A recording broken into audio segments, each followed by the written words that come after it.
Let me hear you say ba ba ba da ba ba, ba ba ba da ba ba, ba ba ba da, ba ba ba da ba ba, ba ba ba da ba ba, ba ba ba da ba ba, ba dum ba dum. Crazy others think I love, just what I've been dreaming of. And I can never figure out, oh, how you do the things you do. That's why I'm so in love with you. I like the way you make me smile. Boy, you give me butterflies.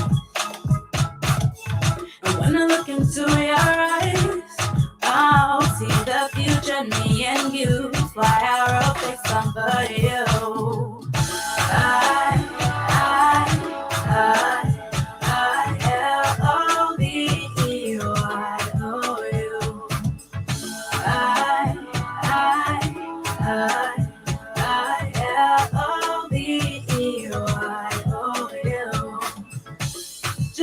You to know what I think of you.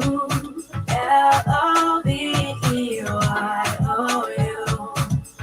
Baby, you've got what it takes to make your girl say L-O-V-E-Y-O-U. If I met you in another life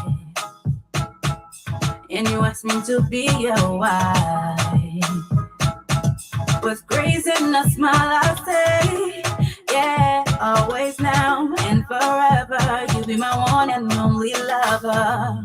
Cause I like the way you make me smile. Boy, you give me butterflies. And when I look into your eyes, I'll see the future, me and you. That's why I wrote this song for you.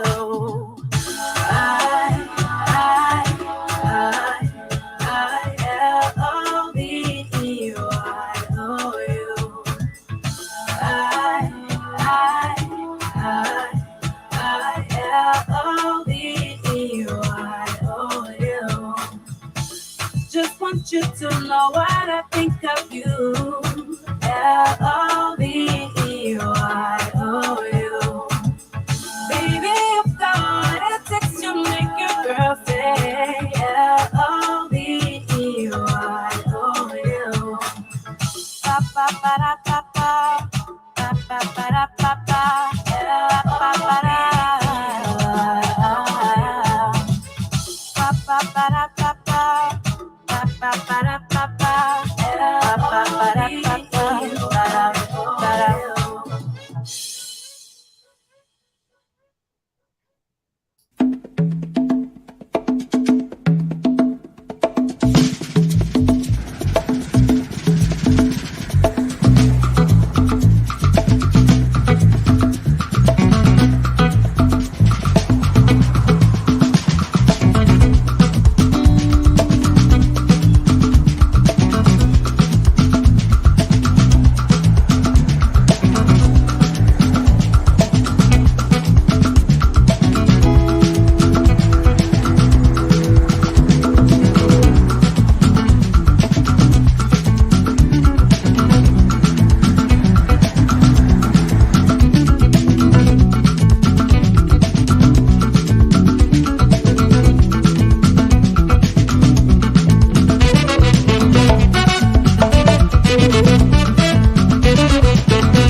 Dedicated to cooking from the soul.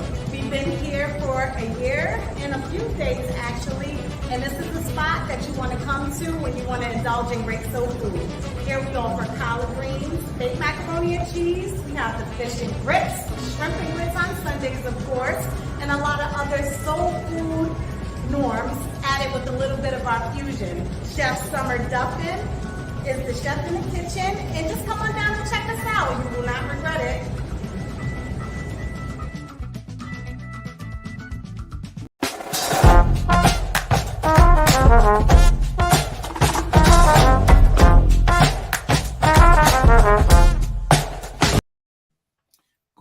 Good morning. Ladies and gentlemen, welcome to the Tony Commander J.R. Glapohkpa Chesson talk show. Today we're going to continue my discussion on African American and Americo-Liberian relationship.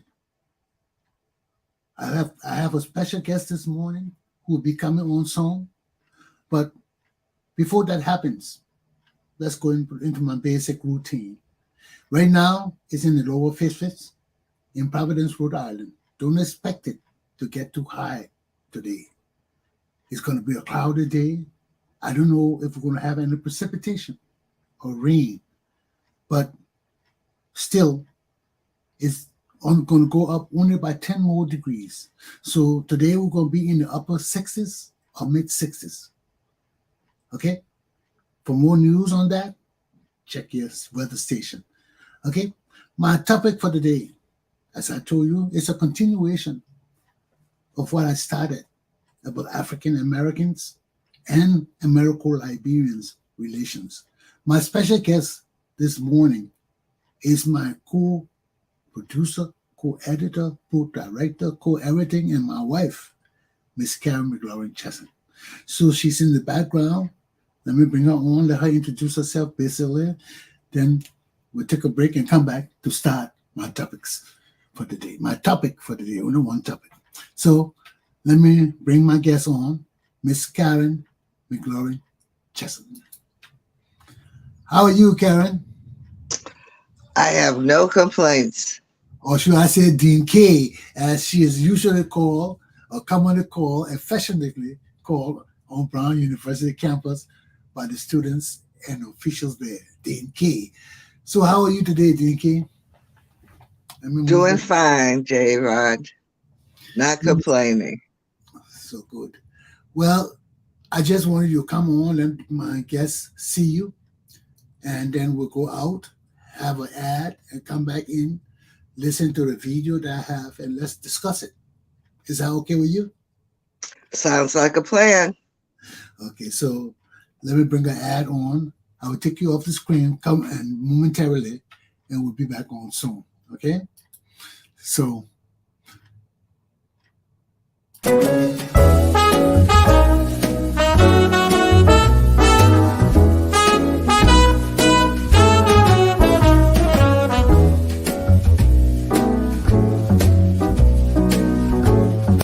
Good morning, ladies and gentlemen.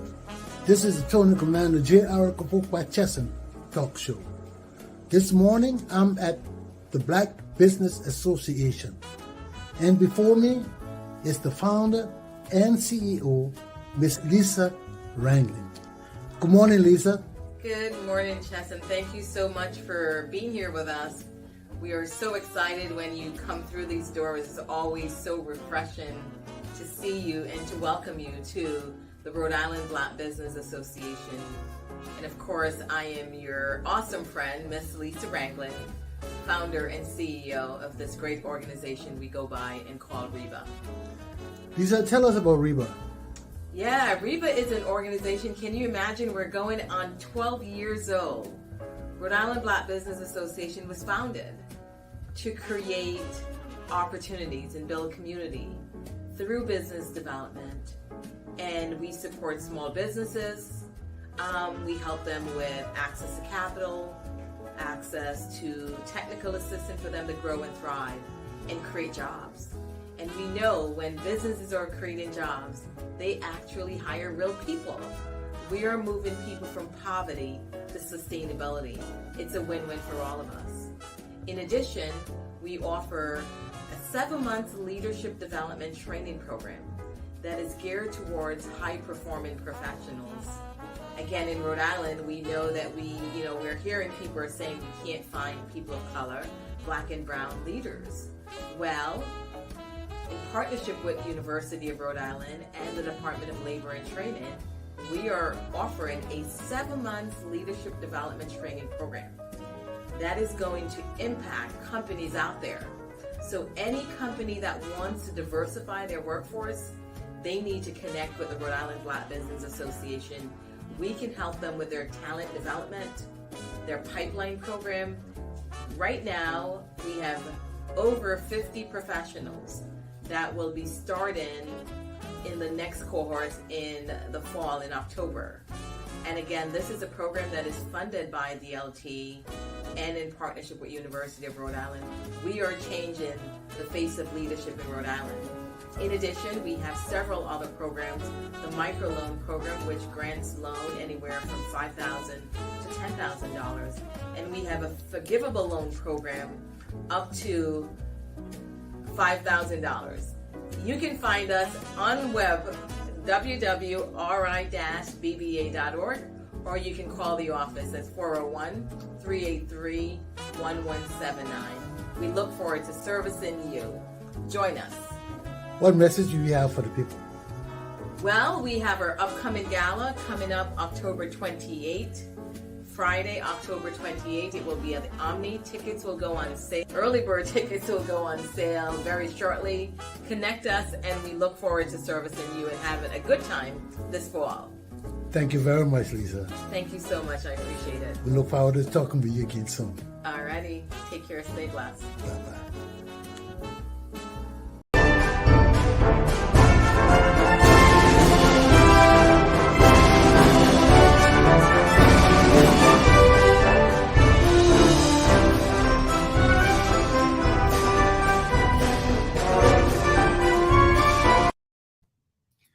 Well, let me welcome my guest back, Dean Karen McLaurin Chesson of Brown University. Dean McLaurin, Karen, well, everybody call her Dean McLaurin. They're so used to calling her Dean McLaurin. So excuse me if I call my wife Dean McLaurin, but she's Dean McLaurin Chesson. So, Karen, our people don't know that much about you. Can you give us a brief history about yourself? Complete history. Whatever you want. I will do a condensed history. And thank you, J-Rod, for having me on. I'm Karen McLaurin Chesson, better known as Dean K by my former students. I was the academic dean and director of the Third World Center at Brown University for over 18 years. Before that, I was in the Alumni Relations Office for 5 years. And interesting enough, I so enjoy bringing students from different cultures and backgrounds together and helping them to foster healthy relationships. And I've also had the pleasure of cultivating wonderful student leaders and making a difference in their lives. I am currently working with the Providence Public School System, where I work with middle school students. And that's that.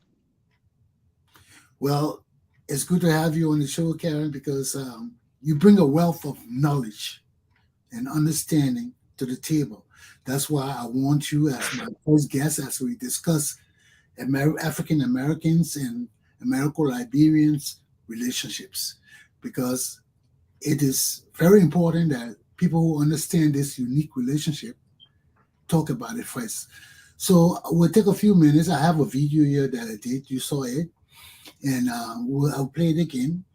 And this will be the center of our discussion on how we develop this relationship and how we move it forward to benefit both groups of Black people, our Americo-Liberian and Liberian people in Liberia, and our African-American people throughout the United States of America here.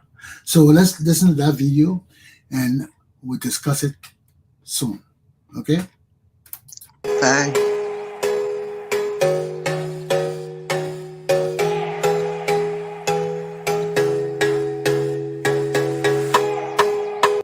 Good morning, my African American and Americo-Liberian people, welcome to Attorney Commander J.R. Glapohkpa Chesson talk show. We, as a people, have dealt in ignorance, backwardness, and failure to know who we are and what we are to each other for too long. Liberia was a nation that was founded by African Americans who believed in their own abilities, their own strengths, and their own direction. They left these shores and went to Africa amid the different issues and problems that we had among ourselves in this nation. We left and went to Liberia to set up a new nation for ourselves and our posterity. But in doing so, it caused much stress to our race and our people of the United States of America. We fought each other intellectually, physically, and spiritually against colonization and separation of our people from these shores of the United States of America. Despite what eventually occurred for us to leave this nation, it happened. And for nearly 200 years, we stayed in Africa, fighting to build a nation that we could call our own. And today, despite our shortcomings and our shortfalls, many of us have returned to the United States of America for a hopeful life and new beginnings. And while we are here, it is very important that African Americans and Americo-Liberians set aside our differences, our idiosyncrasies, and come together to forge a better understanding of each other, a better need to assist each other here and in Africa, and a better direction for all of our posterity. My class this morning will start the spreading of this message to African Americans and Americo-Liberians in this nation so that we can come together and understand the greater purpose of our need for unity, progress, and advancement amongst ourselves here in America and on the African continent in the Republic of Liberia. Welcome to my show. Please pay attention, and I hope that you will make comments that will create a better understanding as I explain the issues of our group, our nations in Liberia and in America, and what we hope to achieve through this meeting. I thank you for listening, and I hope that when you leave here today, you leave with a better understanding of why we need to create a better sense of unity, solidarity, and understanding between African Americans and Americo-Liberians. I thank you.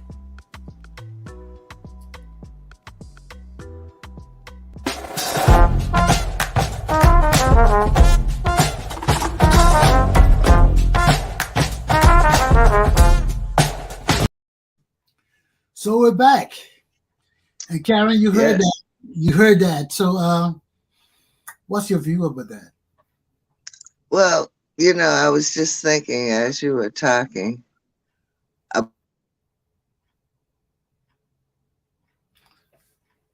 Oh, I just lost her. Hold on 1 minute, folks. Wow, what happened to her? Please hold on.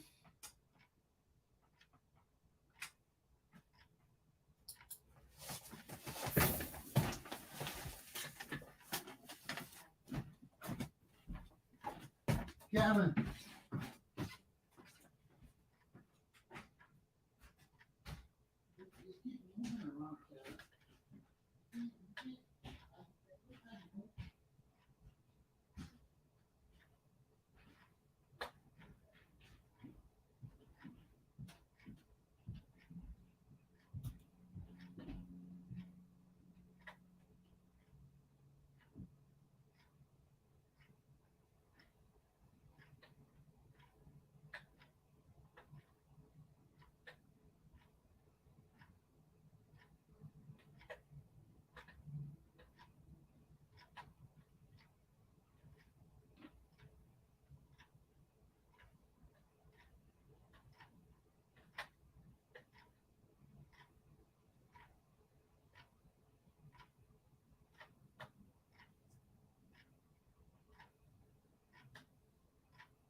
Yes, Karen, we're back. Okay. Go ahead. And Oh, as I was saying, I found that, these people were adventurers, they were explorers, they were in search of a better life. And some went to Liberia and some went to Canada. And, right there posed a different challenge for the African Americans that went in the two different directions. some went to What? Sierra Leone. Huh? Some went to Sierra Leone. Remember the Nova Scotian Royals loyalists that Mhm. went to Sierra Leone? Yes. Well, the ones from Sierra Leone went to Canada. So, right from the onset, they were adventurous enough and willing enough to, begin new lives. Uprooting must have been a challenge for both groups. And, I'm really happy that you're sharing this rich history with the greater population. And I'm sure, going to Liberia, they had to learn the language of the people there, the dialects. They had to start from ground zero and build a sense of community there. They, didn't want to be exclusive, wanted to be inclusive, and make a difference in the lives of the people who are already there and make a difference in their own lives. So, I think that's amazing.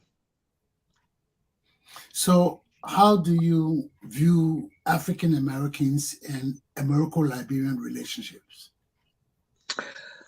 I think that for those who understand the history, they can appreciate and probably want to continue that sense of goodwill, that sense of building a stronger community of people, or even a stronger nation or continent, you know. I think that the leaders that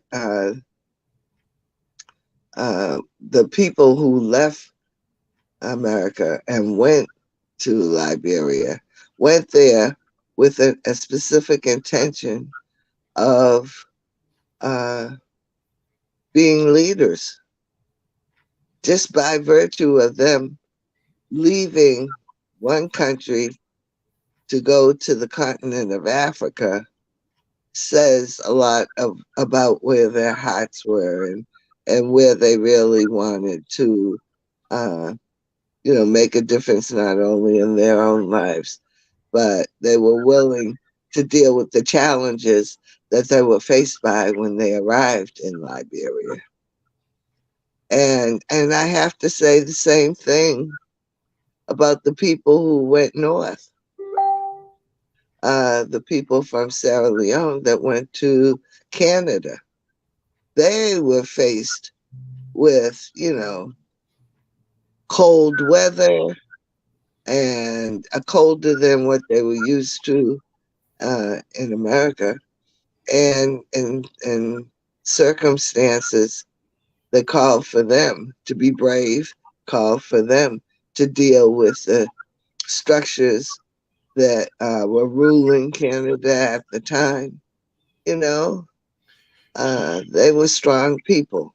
Well, since you brought in Canada, let me just give a historical insight so the people who listen can know what we're talking about. After the war in America, after the Revolutionary War between the British and the Americans, when the Americans won the war, the British had to leave America. But when they were leaving, the slaves that fought for on the British side, they now want to be left in America because they felt that people were going to take revenge against them, going to retaliate against them. Because just imagine, white families separated, black families separated too. Some of them fought with the Revolutionary Army, which is the American army today, and the others fought with the British, who were then the captors of this America. So after the revolutionary people won the war, George Washington and all of them, and they named the place America and took over, they didn't want the British here no more. So when the British were leaving, the slave that fought with them said, no, you can't leave us here. You got to take us somewhere. So they said, okay, we'll move you. So they took them from America and took them to Canada, Nova Scotia, which is far colder than here. And you people who have the opportunity to go to Canada, go to, what's it, Shelton? What's the place, baby? Is that Shelton, Canada? Or Shelby? It's Shelby. Go to Shelby. No, it's not Shermantown, is it? No. No, it's Shelby. Go to Shelby, Canada, and you see where the people that the Americans, the black Americans that fought for the British, you see where they live. They used to live in the ground, in places they call pit houses. The people didn't give them no blankets. They didn't give them nothing to keep them warm from the cold. And Canada is colder than America. And they took all those black people up there. Those black people had nowhere to stay. They had to dig the ground, because when you dig the ground is warm under there. On top is cold, but when you go deeper, you get warm from the earth. So they dug the ground and they put it zinc over them, and that way they used to live. They call it pit houses. They put their little blankets down in the pit and stay right there. When you go to Canada, you see all of that. All the historical things are there. So they took that group of black people, African Americans, to Canada that fought for the British. But they complained so much because the British people didn't give them nothing. They kept complaining, look, if you can't keep us here, send us back to Africa. So what they did was they sent them back to what is today Sierra Leone. That's why Sierra Leone was one of the greatest colonies of the British people in Africa, because they sent the African Americans there. They formed Florida College. They formed all the big institutions there. Sierra Leone was the headquarters for the British Empire. That where our own Edward Wilmer Blyden came from the Sierra Leone Empire. And he taught all over Sierra Leone because Wilmer Blyden was a great teacher and he was a Liberian. So that was one of our pride. He was the black spokesman. So that's how, when we talk about Sierra Leone blacks being involved in all of this, Liberians and Sierra Leoneans are basically related. We are the same people. We are African Americans. It's just that one group fought for the British people, and Liberians were funded by the colonization society by the American people. So continue now, Karen. I just wanted to give them that insight about when you talk about Canada, when you talk about America and Liberia, how all of this comes together. So you did mention the black loyalists. Yes, in Canada.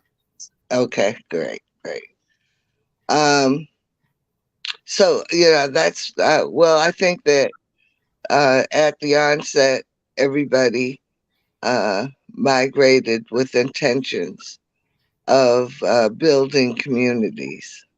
And that's exactly what they did. They did that in Liberia, and they did that in Canada. In Sierra Leone, yeah. So how would you describe Americo-Liberians and just Liberians, because you really don't know the distinction that much except through history. How will you describe the relationship between Liberians and Americans today? Well, I think that some of us have some wonderful, healthy relationships, and others do not. People are people. And usually good people attract good people. And for those of us who who don't have issues with Liberians or other Africans. Um, it's just not our style to be divisive. But there are some people on both sides, Yes. that have no interest in fostering positive relationships. And that's just the the human condition. Everybody just doesn't have it in their hearts to want to work with people cross culturally. So But can we bridge this gap? I think you can bridge the gap, but you do it sometimes one person at a time, and that's how that happens. There has to be a calculating plan. I think that if people, it needs to start young. Some what they say, sometimes you can't teach old dog new tricks. So you have to look to the younger generation and educating them on being able to communicate with each other regardless of the background. Yes. So we've been in this media business for a while. How would you characterize our efforts at bridging this gap? Well, I think that talking about the issues, making people aware is an excellent start. And the more young people that are watching Chesson Worldwide, that are watching your program, they will talk. And look at what happened, with what we're doing in Ghana. Yes. One of the young people was watching your show and felt, wow, this guy is really something. He's trying to make a difference. Maybe I can tap that difference. Maybe I need to get in touch with him and look at what's happening at the Budaburm refugee camp. They are there. They are building a stronger sense of community in ways that have never happened on that camp. They're bringing hope. You're bringing hope. Their association with us has instilled hope, and not just a lot of talk, but action. And they're learning how to bake, and they're learning how to sell their goods, and their learning has really uplifted the young people on that camp. So it does happen, and it can happen. I lost her again. Well, let me play an ad as we decide what we're going to do about her coming back. But that was Dean Karen McLaurin.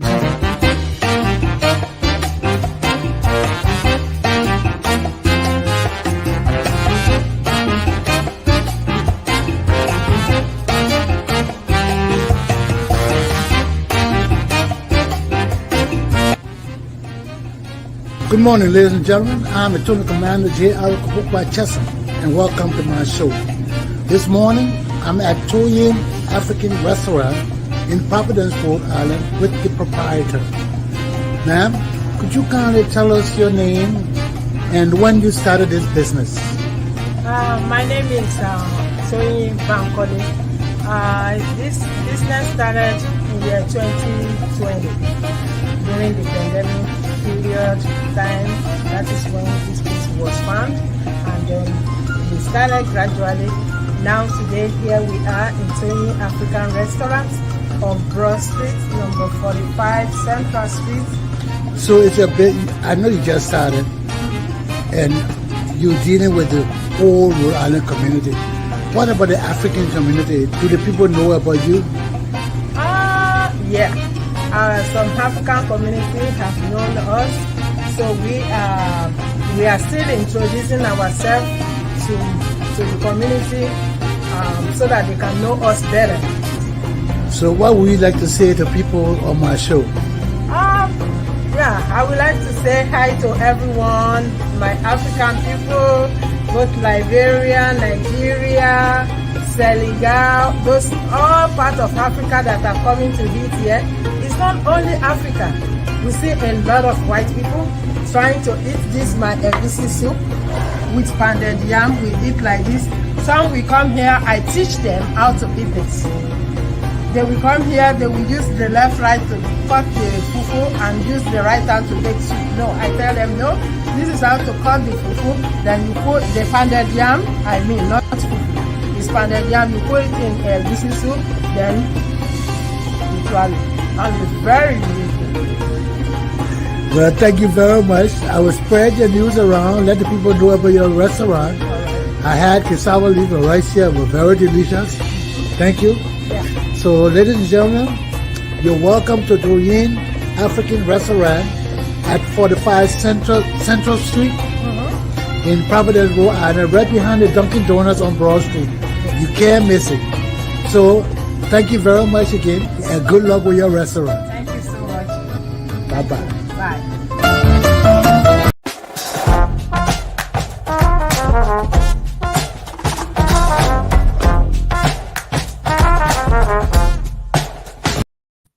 Yes, Dean Key is back. Good to have you back. Thanks. Well, why did we stop at? So, what did you say? Where did we end the conversation before? All right, we ended the conversation where I was mentioning the fact that you and your efforts in working with the Buddha Borum refugee camp, we've changed the dynamics there. We've been able to create, with the help of many friends and family, we've been able to help the young people on the Buddha Borum camp have hope and be able to work together and learn together and make a difference in their lives. So that's how it happens. That's how it makes a difference. One step at a time. Yes. One Yes. community at a time. Yeah. And being positive. Yeah, but and instilling hope and educating through education. It all plays a role in making a difference in people's lives and getting people to communicate with each other. And it's an ongoing process. Yes. Yep. Well, Dean, what do you see as the future for our peoples? I think that there's a bright future for both Africans and African Americans. Little do we all realize that we come from the same seed. We come from the same, although we're different, we do come from each other. And, it's really an amazing thing and healthy for Africans and African Americans to work together. I'd like to see a lot more of it, Yes. quite honestly. Intermarriages as well. Well, yeah, today, there are many marriages. Look, you and I, my cousin's daughter, Yeah, there's a lot of Interrelationship. people out here, yes, who are married to each other, and people who have businesses together. Africans and African Americans have businesses together. You know, they're in the same sororities and fraternities. You know, there are numerous um, ways where Africans and African Americans work together. They just aren't highlighted. Yes, that's You true. know, I highlighted despite the fact that we're promoting Liberian and American relationship, but you see Ghanaians, Nigerians, these young kids marrying because, like you say, your cousin get married a Nigerian, our friend daughter loving to a Ghanaian, and these are the kind of things we both promote because this is the only way you get a better understanding of both cultures and interrelating them because most of the young kids that are marrying are either Americanized. They have lived in this country for years and they meet other African Americans. They can relate because the young people, they got the same things in common. So relate, but that the African kids bring that traditional African thing from home, from their parents and everything, and they mix it with what our African American people bring for their families. And it's a beautiful thing. You see these children living together, working together, doing their stuff together. And it's not only Liberians, but it's the whole spectrum. But as a yes, Liberian, I got to promote my interests and make sure that my people benefit from this great relationship. Other people benefiting from it, and we're not benefiting from it. We still backward talking about, we're different from African Americans and all that kind of thing. But this is the purpose. When we have a better understanding of who we are, what we're all about, what our goals and ambitions are, and if they are in common, we can work together. yes, We can benefit each other. So it doesn't have to be, oh, you're African, I'm American. We got our cultures and lives so diverse. We can't. How many years we've been together now? it'll be 26 Yeah. in February. So Yeah, that's just an example of how these things can work together. And yes, indeed, yeah. So indeed. that just tolerance, understanding our races, our culture, how far we can go, and understanding that you're not alone in this. That's right. You have from a different culture. You got a person from a different culture. You from a different culture. I don't impose my African culture on you, and she doesn't impose. Well, I'm African American anyway, so most of the culture African American people do or have, I'm familiar with it and tolerant of it. You see, but some of my culture habits, she had to get used to. I had to explain it to her. Some of the ways our belief system, so it's just tolerance, and if we this can go from here to a bigger scale, from man and wife to community, understanding that we have to have some sort of tolerance in us if we want to relate to other people like us. That's it. Yes. Tolerance, but not just tolerance. I'd say willingness and understanding is key. That's all probably the tolerance, because for you to tolerate something, you got to be accepting of it first of all. Yeah, but I don't know. I think that's a little strong. Tolerance, rather than willingness. It's semantics, but it's key too. Okay. Yeah. So what did you add on to that? Well, how did you break the tolerance down? Into what areas? Well, I just said, a willingness to understand, a willingness to learn. Willingness to work together. Yeah. Yeah. Yeah, because you can learn and do everything and still don't be willing to work together. We see it every day in our communities throughout the world, you know. So before we close this discussion, what will be your final message to our people? My final message would be come out of your safe corners and safe spaces and be willing to work with each other and talk to each other. And that will make a difference. See, it's about modeling and walking the walk and talking the talk. And, you know, the adults in our communities need to model that kind of behavior for their children. And the children will be able to pick it up because these are principles of life that we cultivate our children to understand that, you know, in order to continue, it's important that the kids are empowered to be able to interact with all people. And if they're armed with those tools, then they can make a difference in our future. Can and will.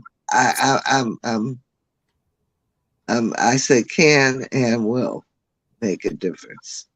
So it's just like anything else. The parents have to set the stage. Well, what about those parents who are unaccepting of this? All right. Well, the parents need to set the stage. The teachers need to set the stage. Their pastors need to set the stage. There's other people. A whole slew of community. Yes, who can touch the lives of many.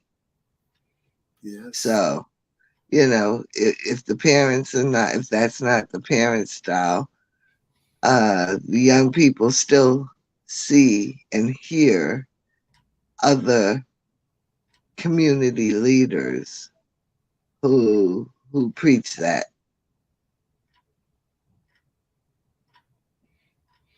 Style of life, that way of life.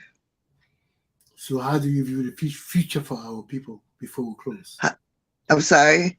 How do you view the future for our I people? just said, Rodney, the future is in our young people.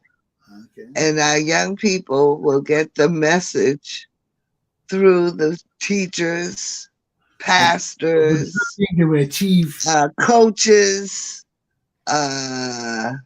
other adults. So And do you think I think the future is bright. Okay. It's bright. Okay. That's why I wanted to know.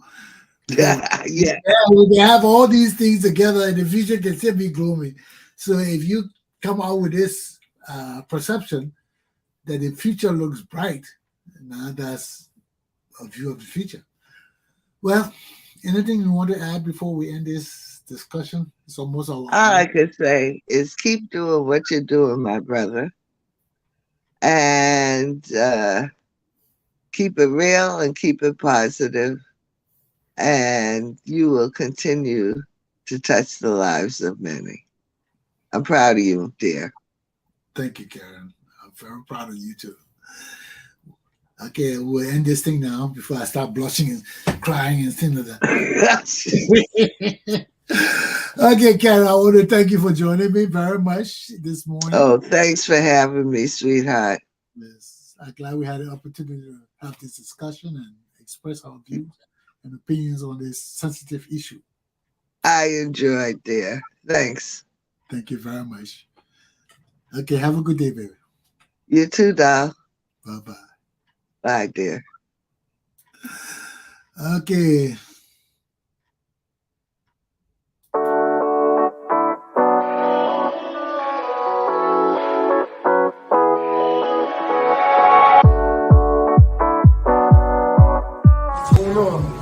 around the corner from Fit First RI, located at 1655 Elmwood Ave, Princeton, Rhode Island. We take care of all your personal training needs. We have 7 trainers here, including 2 boxing trainers. So whatever your goals, we can help you out. Come through, hit us up, 401-588-9517. We are Fit First RI on Instagram and all social media platforms.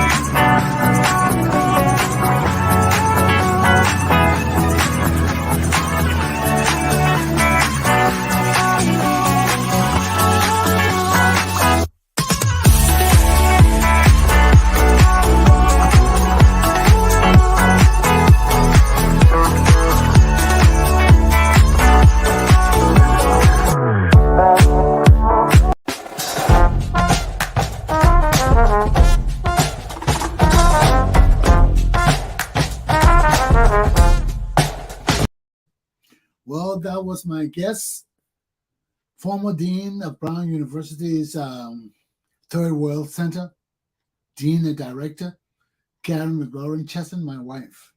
I hope you all enjoyed our discussion about race relations. Tomorrow, I hope to be on again, and by the help of God, I will have somebody on with me to talk about our relationships, because it needs to be addressed. It needs to be talked about. It needs to be pursued. We are a common people with many interests that are common. And if we understand that we need to put our ignorance, bitterness, idiosyncrasies, hatreds, all the negative things, we need to put them down and look at the future for our children today, for a better tomorrow. My class is done, my people. The Lieutenant Commander J.R. Glapohkpa Chesson class is done, and I am out. Have a good day. Take care of yourselves. Remember, there's always a better tomorrow.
West African mainly Liberian dishes.